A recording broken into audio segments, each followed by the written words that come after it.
They want this so bad. It has been reported that the Washington Wizards are willing to give up surprising names to move up to the number 2 pick in this year's NBA draft. And the San Antonio Spurs have heard offers from the Philadelphia 76ers from the number 2 pick in this year's draft because they so desperately want Dylan Harper, a guy that we are going to get and a guy that is going to change life in San Antonio. And we're going to discuss it here on Spurs Digest with your host, Keenan Warner. And if you guys haven't yet, make sure you guys take a spur of the moment to get every Spurs moment by hitting that subscribe button so you don't miss all the great content that me, Josh, and Brian have coming for you. And remember, the subscribe button is free, so just go down there, click that so you don't miss all the great content we have coming for you. It's going to be in bunches. But let's get into this new report on the surprising teams targeting the Spurs' number 2 pick. Eastern Conference team look to trade multiple assets to go and get Dylan Harper at the number 2 pick. 5 days remain. Now 4 days remain until the San Antonio Spurs in the NBA draft likely take the number 2 pick in this year's draft, which will probably be Dylan Harper. Although the fit may not be the cleanest with De'Aaron Fox and Stephon Castle, he's the clear second best prospect behind Cooper Flagg, who was all but guaranteed to go first overall to the Dallas Mavericks, which we expect. We don't obviously know because Nico Harrison, there's the 99.9% chance that's happening, and then the 0.01 or the 0.1 that Nico's going to do something crazy. Some thought the Spurs may look to move the pick for a ready-made star. Obviously, the talks of Giannis, KD, even though he would never be in that second pick. There's been plenty of names thrown out there, but all indications point to them sticking and picking. Would there be a world where they'd consider moving back in the draft, though? No. No. But right here, this is a report.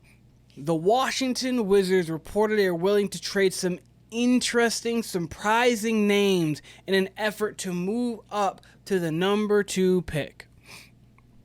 Holding pick number 6 and 18 in the first round, the Wizards have explored trade scenarios in the hopes of securing a top backcourt prospect, league sources told RG. Cool. They want to trade up to the number 2. That means they're probably willing to give up maybe surprising names, maybe Alex Sarr, Bub Carrington, along with the 6th and the 18th pick in this year's draft. And Alex Sarr, the 6th and the 18th pick for Dylan Harper or something along those lines.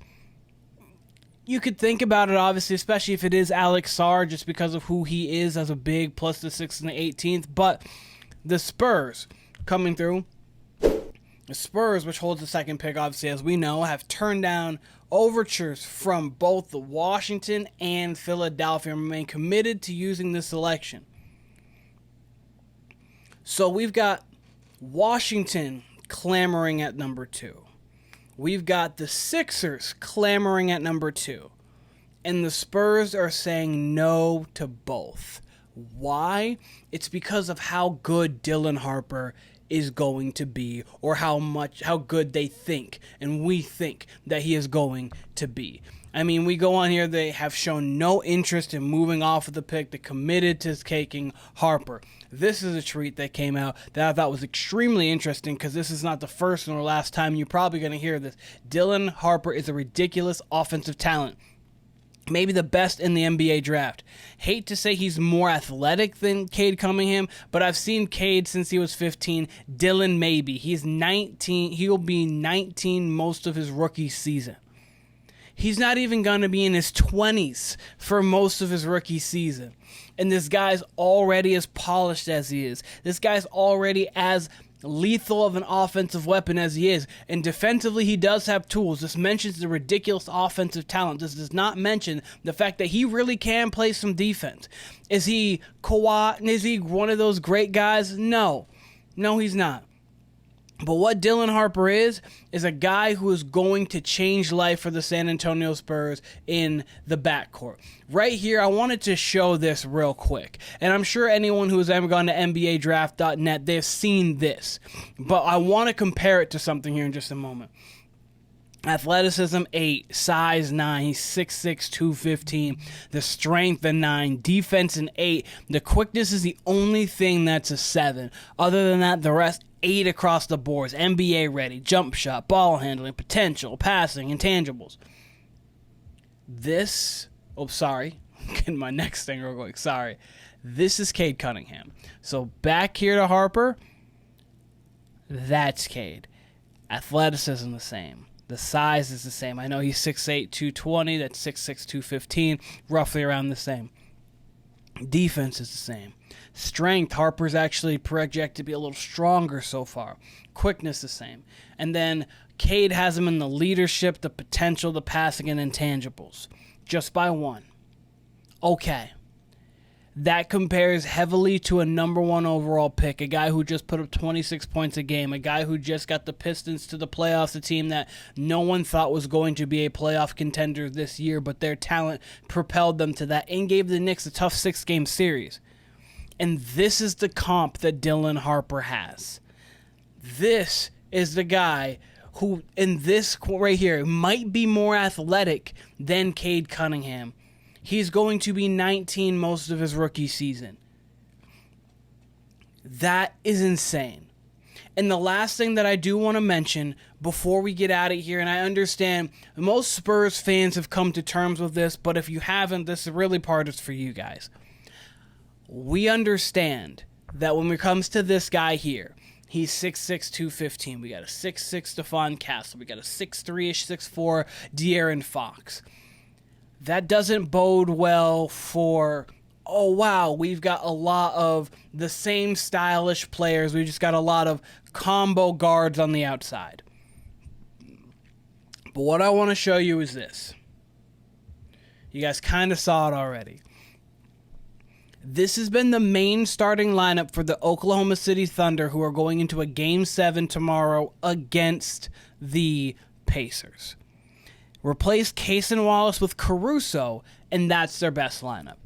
I show that because Shea's about 6'6", Lou Dort's 6'4", 6'5", Jalen Williams around 6'7", Chet's your only guy who's a true big there, Cason Wallace is a wing. They're really running out there with 4 wings and a big, and that's their lineup that they're going to the most. Okay, let's go on the other side. The Pacers. Pascal Siakam, though he feels like a big, is only 6'8". Miles Turner's the only real big there, and then you've got Halliburton, who's in the 6'5" range, Nembhard 6'3"-ish roughly, Nesmith 6'5", 6'6". My point in saying that is those two teams are about to play an NBA Finals Game 7 against each other, the first since 2016, for a chance to hoist the championship trophy, and none of them have really true big men. Obviously, Hartenstein comes off the bench, and Miles Turner can play a big. Don't get me wrong, I'm not trying to make it seem like they don't have any size. Size does matter in the league. But combo guards, combo wings who can do a lot, who are very versatile, is what the league's going to. We saw Boston last year. It was Tatum, Brown, Drew Holiday, Derek White, and Al Horford, or Kristaps Porzingis. 4 wing-style players. I know Tatum's 6'10", but he plays like a wing. That's where the NBA is going to. And if you're trying to tell me we can trot out De'Aaron Fox, Stephon Castle, Dylan Harper, Jeremy Sochan, and Victor Wembanyama, hey, we're looking real good. And if you don't have Sochan, you have Sochan coming off the bench, you still got Harrison Barnes there. And then off the bench, you've got Devin Vassell, a guy who can just go in there and get you a bucket, and Keldon Johnson, another guy who's a wing like that. We need to get a backup big for sure, and that's what we got at pick 14. We could even go further and go the Carter Bryant route and look to trade, or the Cedric Coward route, and go down the route of trading Vassell or trading Keldon Johnson, possibly moving off of them. Or we could go down the Thomas Sorber route, the Rasheer Fleming route. We could go down the Noah Senge route. We could go down that route and get a big to go alongside of these guys here that we already listed. But what I'm saying is Dylan Harper, regardless of the weird scheme fit, is fitting exactly what the NBA is going to this year, what's been going to for the past few years. We saw the death lineup with the Warriors. That's really where it started to go small ball.